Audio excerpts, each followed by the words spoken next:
I inherited my late brother's house. My homeless sister tried to take it, got arrested, and now I have custody of her kids.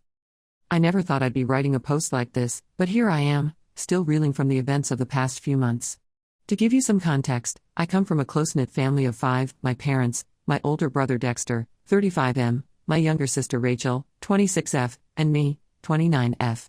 We grew up in a small town where everyone knew everyone else's business, which made our family dynamics even more complicated.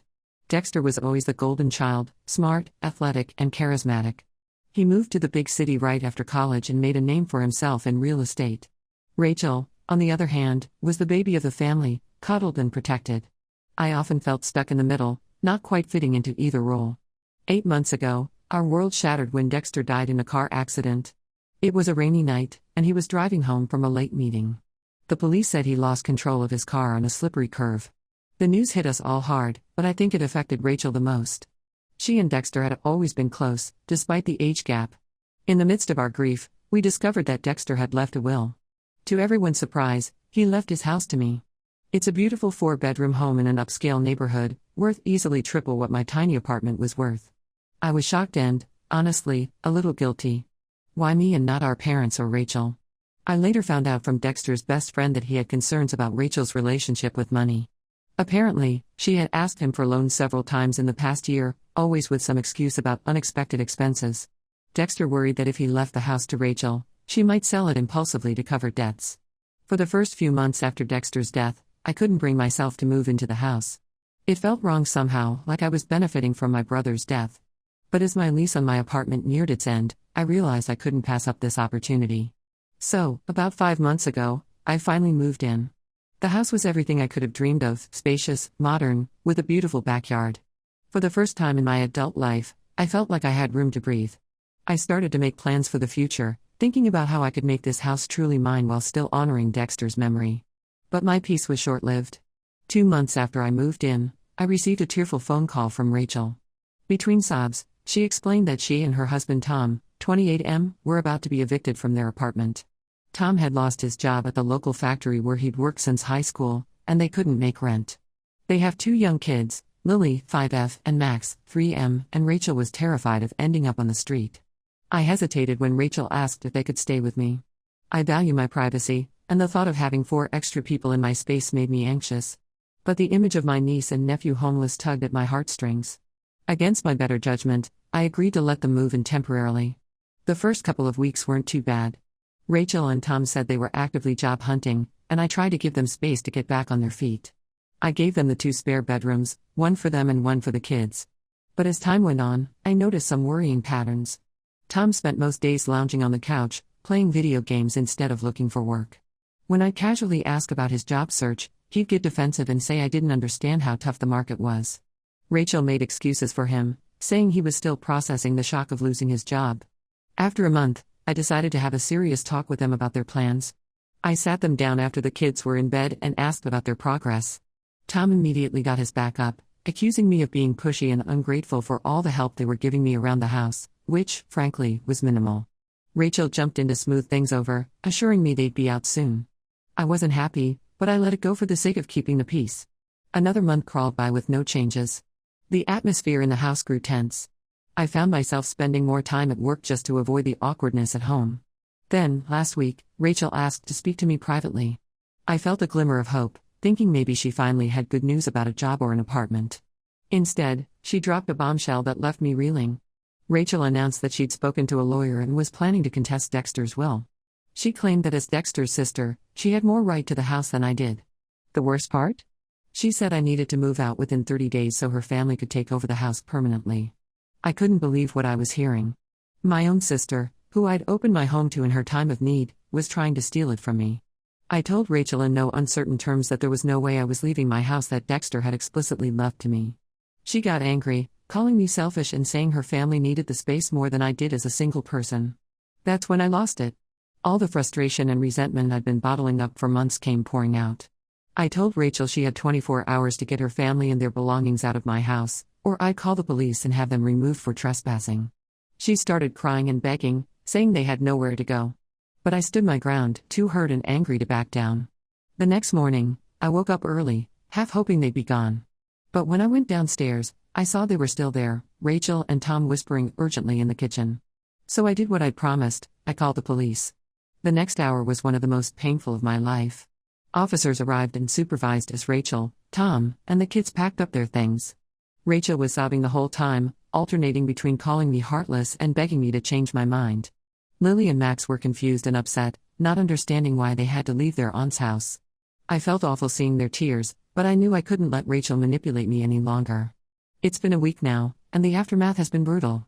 Rachel's been blowing up my phone with texts and voicemails, switching between anger and desperate pleas to let them come back.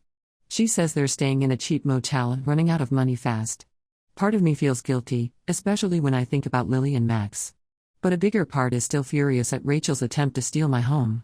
I told Rachel I'd be willing to take in just the kids if needed, but she and Tom aren't welcome here ever again. She didn't take that well, accusing me of trying to separate their family. My parents are furious with me. They say I'm tearing the family apart and that blood is thicker than water. But I feel like Rachel already did that by trying to kick me out of my own home. Dexter left the house to me for a reason, and I have to believe he knew what he was doing. Now, a week later, I'm second-guessing myself. Did I overreact? Should I have given them more time to find a place? But then I remember Rachel's entitled attitude and Tom's laziness, and I feel justified all over again. I can't help but wonder what Dexter would think of all this. Would he be disappointed in me for kicking out our sister? Or would he understand why I had to protect the gift he left me? I'm lost and confused. Part of me wants to reach out to Rachel and try to make things right. But another part feels like this bridge might be permanently burned. How do you come back from your sister trying to steal your home? Am I the asshole for evicting my sister and her kids, even though they might end up homeless? I'm torn between guilt and the feeling that I had no other choice. Any advice would be appreciated because I'm really struggling with this.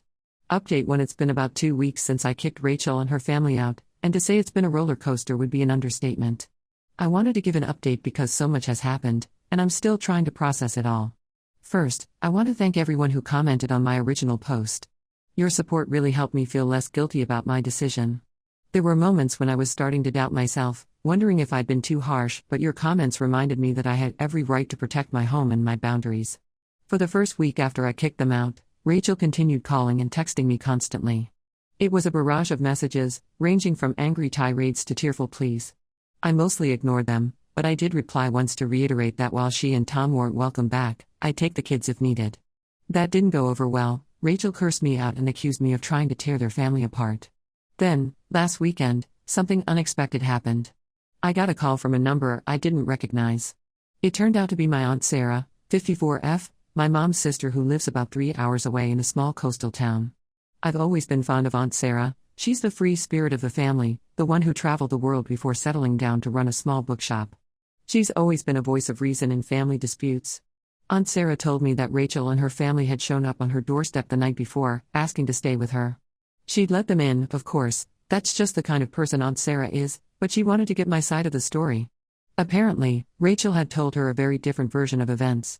I explained everything to Aunt Sarah, how I'd let them stay with me for months, how Rachel tried to steal my house, and why I ultimately had to kick them out. Aunt Sarah was shocked. She said Rachel had told her that I'd suddenly evicted them for no reason and was trying to steal their kids. I was furious that Rachel was spreading lies about me to our family. Aunt Sarah believed me, thankfully. She's always been good at spotting when someone's not telling the whole truth.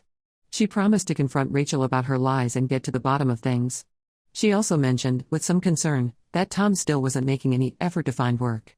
Apparently, he was spending his days sitting around her house while Rachel watched the kids. A few days after that call, I heard from my parents. Their tone was completely different from the last time we'd spoken. They apologized for taking Rachel's side without hearing me out first. It turns out Aunt Sarah had filled them in on what really happened. They said they were disappointed in Rachel's behavior and understood why I did what I did. I felt an immense sense of relief hearing that. Having my parents' support meant more to me than I'd realized. We talked for a long time, catching up on everything that had happened. They shared that they'd been worried about Rachel and Tom's financial habits for a while but hadn't wanted to interfere. Now, they were starting to see the full picture. Despite this positive turn with my parents, things were still tense. Rachel was now refusing to speak to me at all. I was sad about the rift in our relationship, but I also felt a sense of relief. The constant emotional manipulation had been draining, and the silence, while painful, was also a respite. I tried to focus on moving forward. I threw myself into work and started making some changes around the house. I painted the spare room that had been Rachel and Tom's, turning it into a home office. It felt good to reclaim the space. But just when I thought things might be calming down, another bombshell dropped. Yesterday, I got a call from my cousin Rachel, 32F. Rachel and I have always been close, we're only a few years apart and went to the same college. She lives in my city and works as a paralegal. Her voice was shaky when I answered, and I immediately knew something was wrong. Rachel told me that Rachel and Tom had been arrested. I couldn't believe what I was hearing. Apparently, they'd been caught trying to break into my house while I was at work. My security camera had caught them, and a neighbor had called the police. I was stunned. I knew Rachel was angry with me, but I never imagined she'd go that far. Rachel filled me in on the details she knew. Rachel and Tom were in jail, and the kids were staying with my parents for now. After I hung up with Rachel, I sat in shock for a long time. Part of me was angry. How dare they try to break into my home? But another part was just sad. How had things gotten to this point? What would happen to Lily and Max now? I'm still processing all of this. I feel terrible for Lily and Max, they must be so confused and scared. But I'm also angry that Rachel and Tom would do something so stupid and risk leaving their kids without parents. I'm not sure what's going to happen next. I don't plan to press charges against Rachel and Tom. I don't think sending them to jail would help anyone, least of all the kids. But I am going to get a restraining order. I need to protect myself and my property. I told my parents I'm willing to take in Lily and Max temporarily if needed, but I'm not sure that's the best solution long term. It's a big responsibility, and I don't know if I'm ready for it. Plus, I worry about how Rachel would react. This whole situation has been a nightmare, but I'm trying to stay strong. I keep reminding myself that I didn't cause this. Rachel and Tom made their own choices. Still, it's hard not to feel guilty when I think about my niece and nephew caught in the middle of all this. I'm going to take some time to think about what to do next. I might reach out to a family lawyer to understand my options and responsibilities, especially when it comes to Lily and Max. Thank you all for your support so far. It's meant more than you know. I'll update again when I know more about what's going to happen with Rachel, Tom, and the kids.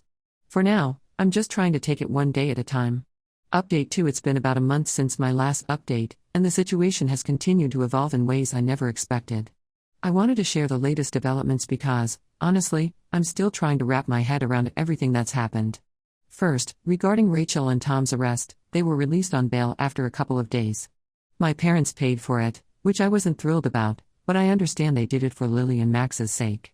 Rachel and Tom are facing charges of attempted breaking and entering. Their court date is set for next month, and the whole family is on edge about what might happen. I did follow through on getting a restraining order against both Rachel and Tom. It wasn't an easy decision. There was a part of me that felt like I was betraying my sister. But after their attempt to break into my house, I knew I needed to prioritize my safety and peace of mind. The day I went to court to file the order was surreal. I never imagined I'd be taking legal action against my own sister. Lily and Max stayed with our parents for 2 weeks after the arrest. I visited them a few times, and it was heartbreaking to see how confused and upset they were. Lily kept asking when she could go home, and Max had started having nightmares. They couldn't see their parents due to the conditions of Rachel and Tom's bail, which only added to their distress. About 2 weeks ago, things took another unexpected turn when Child Protective Services got involved. They conducted an investigation and determined that Rachel and Tom weren't currently fit to care for the children, given their unstable living situation and pending legal issues. CPS was looking into placing Lily and Max in foster care. When I heard this, my heart dropped. The thought of my niece and nephew going into the system was unbearable. I spent a sleepless night weighing my options and responsibilities. By morning, I had made a decision that would change all of our lives. I decided to apply for temporary guardianship of Lily and Max. It wasn't a decision I made lightly. I've never been a full-time caregiver before, and the thought of suddenly being responsible for 2 young children was terrifying. But the alternative, having them placed with strangers, seemed even worse. The process was grueling. There were home visits, interviews, background checks. I had to prove that I could provide a stable environment for the kids. My parents and Aunt Sarah wrote letters of support, which I'm sure helped my case. After what felt like an eternity of waiting, my application was approved last week. Lily and Max are now living with me. To say it's been an adjustment would be an understatement. I've had to completely reorganize my life to accommodate 2 young children. The spare room that I had just turned into a home office is now a bedroom for Lily and Max. I've had to learn about school schedules, pediatricians, and how to cook meals that a picky 3-year-old will actually eat. It's challenging balancing work with taking care of 2 young kids. I'm fortunate that my boss has been understanding, allowing me to work from home some days and adjust my hours as needed. Still, there are moments when I feel completely overwhelmed, wondering if I've bitten off more than I can chew. But despite the challenges, I'm doing my best, and it's getting easier each day. Lily and Max are slowly settling in, though they still ask about their parents a lot. I try to be honest with them in an age-appropriate way, but it's hard to explain why they can't see their mom and dad right now. Rachel found out that I have the kids and has been leaving me angry voicemails. She says I'm trying to steal her children, just like I stole her house. It's frustrating and hurtful to hear her twist the situation like this, but I've been ignoring her messages as per my lawyer's advice. Tom, on the other hand, hasn't made any attempt to contact me or the kids, which is both a relief and a concern. My parents have been incredibly supportive of my decision to take in Lily and Max. They've been helping out a lot, coming over to babysit when I need to work late or just need a break. Aunt Sarah has also been a godsend, driving up on weekends to give me a breather and spend time with the kids. I'm still coming to terms with how much my life has changed in just a few months. I went from living alone in my brother's house to suddenly being responsible for 2 young children. It's overwhelming at times, but I'm committed to giving Lily and Max the stable home they deserve. I'm not sure what the future holds. Rachel and Tom's court date is coming up soon, and that will likely impact what happens next with the kids. For now, I'm just taking it one day at a time and doing my best to create a loving, secure environment for Lily and Max. There are moments when I look at the kids playing in the backyard or tucked into their beds at night, and I feel a surge of love and protectiveness that I never expected. It's not how I imagined my life would go, but I'm starting to think that maybe, just maybe, this is where I'm meant to be. Update 3. It's been 2 months since my last update, and the situation continues to evolve. I wanted to share the latest news, as there have been significant developments in our family saga. Rachel and Tom's court date for the attempted breaking and entering charge has come and gone. They both pleaded guilty, which wasn't entirely surprising given the evidence against them. The judge sentenced them to 18 months of probation and mandatory counseling. They avoided jail time, largely because it was a first offense for both of them. Despite the relatively light sentence, Rachel and Tom haven't made any noticeable efforts to get their lives back on track. From what I've heard through family gossip, they're still unemployed and living a nomadic lifestyle, staying with various friends and moving every few weeks. Most concerningly, they haven't made any attempts to see Lily and Max or regain custody. Speaking of the kids, my temporary guardianship has been extended for another 6 months. Lily and Max are doing much better now. They've settled into a routine and seem happier overall. Lily started kindergarten last month and is loving it. She's made new friends and comes home every day bubbling with stories about what she's learned. Max is in preschool part-time, which has helped him come out of his shell a bit.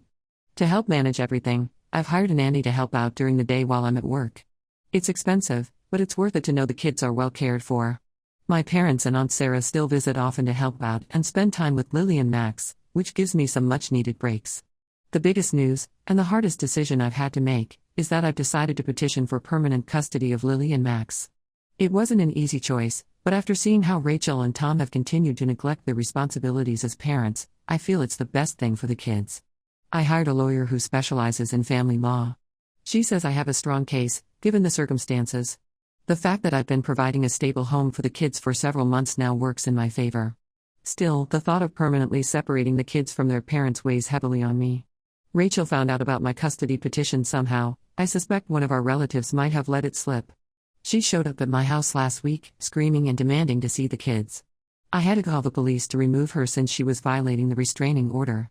It was a traumatic experience, especially for Lily and Max who were home at the time and heard everything. But in a way, it also reinforced my belief that I'm doing the right thing by seeking custody. My parents are fully supportive of my decision. They agree that Lily and Max are better off with me, at least for now. Even Aunt Sarah, who was initially hesitant about taking the kids away from Rachel permanently, now agrees it's for the best. Their support means the world to me, especially on the tough days when I question if I'm doing the right thing. The custody hearing is scheduled for next month. I'm nervous but hopeful. My lawyer says we have a good chance, especially since Rachel and Tom haven't made any effort to regain custody themselves. Still, I'm trying not to get my hopes up too much. Family court can be unpredictable, and I know there's always a chance things might not go the way we expect. This whole experience has been a roller coaster. If you had told me a year ago that I'd be fighting for custody of my niece and nephew, I would have thought you were crazy. But life takes unexpected turns, and I'm just trying to do what's best for Lily and Max. For now, we're in a holding pattern, waiting for the custody hearing. I'm focusing on giving Lily and Max the best life I can, helping them with school, and trying to create happy memories despite the difficult circumstances. There are hard days, but there are also moments of joy that make it all worthwhile. I'll update again after the custody hearing. Wish us luck, we're going to need it. Update 4. It's been a whirlwind few weeks since the custody hearing, and I'm still processing everything that's happened. I wanted to give you all an update on the outcome and where things stand now. The custody hearing was one of the most stressful experiences of my life. Rachel and Tom showed up with a court-appointed lawyer, looking disheveled and unprepared. The judge heard testimonies from all parties involved, including my parents and Aunt Sarah, who spoke on my behalf. To my relief, the judge ruled in my favor, granting me full custody of Lily and Max.